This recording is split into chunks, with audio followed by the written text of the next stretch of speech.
sahabat lantas, saya Bribka Yesmulyani dari Direktorat Lalu Lintas Polda Banten.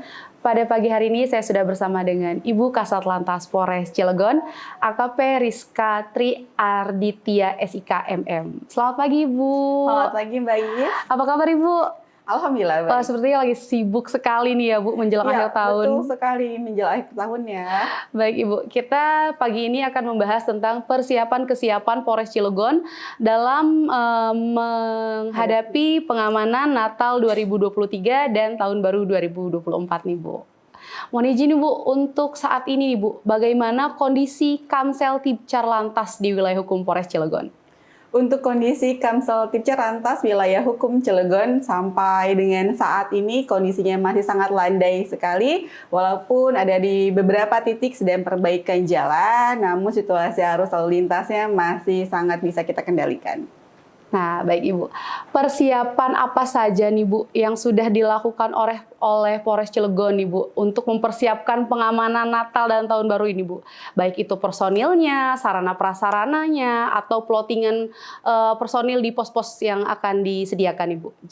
Oke, untuk kesiapannya menjelang operasi Nataru tahun 2023 pada tahun ini, yang pertama kesiapan untuk personil, kita sudah jauh-jauh hari menghimbau kepada personil Satlantas Polres Cilegon untuk selalu menjaga kesehatan, terutama pada saat ini cuaca yang memang tidak menentu. Kemudian untuk sarana prasarana sudah mulai kita perbaiki dan kita tambah untuk kesiapan operasi Nataru. Kemudian nanti Pospam juga kita akan berkoordinasi dengan Bakop. Rencananya kita akan mendirikan 7 Pospam dan 1 Posyan yang berada di Pelabuhan Merak. Nah, kemudian juga kita sudah berkoordinasi dengan beberapa instansi terkait untuk perbaikan jalan, kemudian penerangan jalan, kemudian yang terakhir adalah masalah rambu-rambu lalu lintasnya. Siap. Nah, baik Ibu.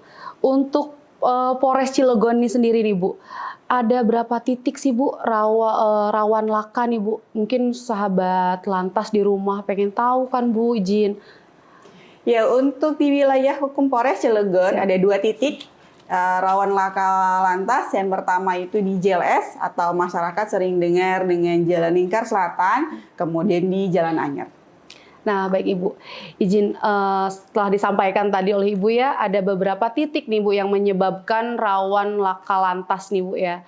Nah, apakah dari Polres nih Bu sudah memberikan upaya Bu agar bisa menekan atau meminimalisir nih Bu angka-angka laka lantas di wilayah hukum Polres Cilegon?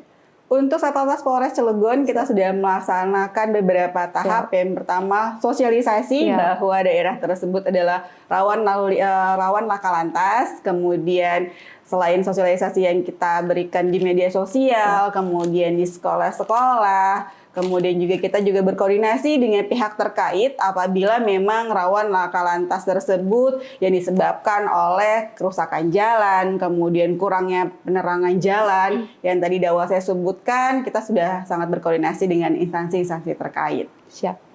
Nah Ibu, kita kembali ke pengamanan Natal nih Bu ya, izin. Untuk Polres Cilegon nih Bu, ada berapa titik rumah ibadah atau gereja ya Bu yang berada di wilayah hukum Polres Cilegon itu sendiri? Untuk di wilayah hukum Polres Cilegon hanya ada 1 rumah ibadah, tepatnya ada di MY. Siap. Nah Ibu izin, untuk menjelang libur Natal dan libur Tahun Baru 2024 ini, apakah ada terobosan nih Bu yang dilakukan oleh Polres Cilegon khususnya ya Bu ya, untuk meminimalisir angka antrian kendaraan baik yang masuk ke pelabuhan maupun yang keluar pelabuhan? Untuk menekan kepadatan arus wisata, yang pertama kita bahas untuk masalah arus wisata, kita nanti akan melaksanakan sistem rekayasa lalu lintas dengan one way. Nah, one way akan kita terapkan pada pukul 8.00 waktu Indonesia Barat sampai dengan 12.00 waktu Indonesia bagian Barat. Kemudian untuk arus balik wisatanya nanti akan kita terapkan sistem one way pada pukul 15.00 waktu Indonesia Barat sampai dengan 18.00 waktu Indonesia Barat. Kemudian untuk arus menuju Lampung atau menuju ke Pelabuhan Merak, kita akan melihat situasi keadaan pada saat hari tersebut. apabila antrian masih berada di dalam wilayah pelabuhan, kita nanti hanya memberikan pengaturan saja di Cikuasa Atas. Namun, apabila antrian sampai berada di Cikuasa Atas, kita akan langsung berkoordinasi dengan Korlantas untuk melaksanakan delay system nih Mbak. Delay system yang akan dilaksanakan di kilometer 43 dan kilometer 68. Kemudian nanti ada pengurangan jet keluar tol yang di Merak. Tujuannya untuk meminimalisir kendaraan yang masuk ke wilayah Merak. Jadi nanti untuk tol kita jadikan sebagai kantong parkirnya, seperti itu. Nah, sahabat Lantas, sudah jelas sekali ya penjelasan dari Ibu Kasat Lantas nih mengenai tentang kebijakan-kebijakan yang diberikan oleh Polres ya. Betul. Bu. Siap, izin Ibu. Nah, Cilegon Ibu nih, kembali kita bahas tentang destinasi wisata. Tentunya sudah kita ketahui bersama ya Bu ya, kalau kawasan Pantai Anyer itu sangat tinggi sekali nih Bu, antusiasme peminatnya, baik itu dari lokal maupun dari luar kota Bu. Betul Nah, mohon sekali. izin Ibu, jika terjadi antrian kendaraan nih Bu, itu apakah sudah disiapkan rekayasa lalu lintasnya Bu, dari mungkin arahnya gitu, dipetakan dari arah kemana, jadi masyarakat jika terjadi antrian di sini bisa mengambil jalur ke sini. Ibu izin, mohon izin Bu. Betul. Untuk wisata Anyer, Siap. kita akan menyarankan kepada masyarakat untuk melalui keluar dari Cilegon Barat Siap. ataupun Timur. Siap. Bisa juga melalui dari Teneng atau dari wilayah Kota Serang melewati pada Rincang, Mbak. Sudah berapa persen Ibu kesiapannya nih Bu Polres Cilegon sendiri dalam menghadapi pengamanan Nataru ini Bu?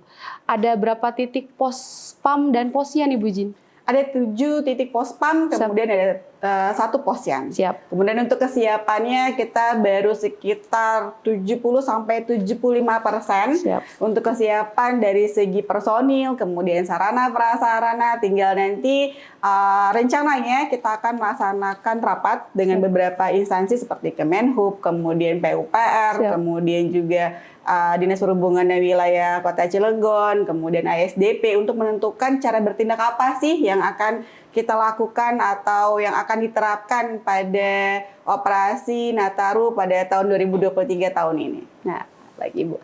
Nah Bu izin, mungkin sahabat Lantas di rumah juga selain membutuhkan informasi tentang seputaran pengamanan Nataru 2023 ini ya Bu. Nah, ada nggak nih Bu terobosan terbaru nih Bu dari Polri nih Bu untuk di era digital ini Bu, agar memudahkan masyarakat di luar sana mengakses ke kepolisian ini dengan mudah Bu izin? Ada Mbak Is. Jadi Kepolisian Republik Indonesia memiliki aplikasi yang bernama Super App. Nah, untuk masyarakat wilayah hukum Kota Cilegon ataupun Banten, silahkan di-download aplikasi Super App untuk mempermudah pelayanan kepolisian langsung kepada masyarakat. Jadi nanti masyarakat itu Mbak Iis bisa mengakses beberapa pelayanan yang berada di kepolisian di aplikasi Super App tersebut. Jangan lupa di-download ya.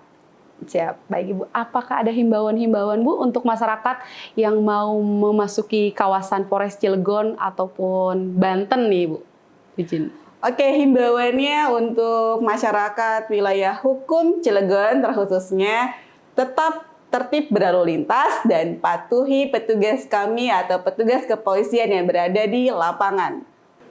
Nah, baik sahabat Lantas, demikian informasi dari Kasat Lantas Polres Cilegon mengenai seputar persiapan pengamanan Natal 2023 dan Tahun Baru 2024. Semoga informasi yang disampaikan oleh Ibu Kasat dapat diterima dengan baik dan dapat memberi manfaat untuk masyarakat yang ingin berkunjung ke wilayah hukum Polres Cilegon.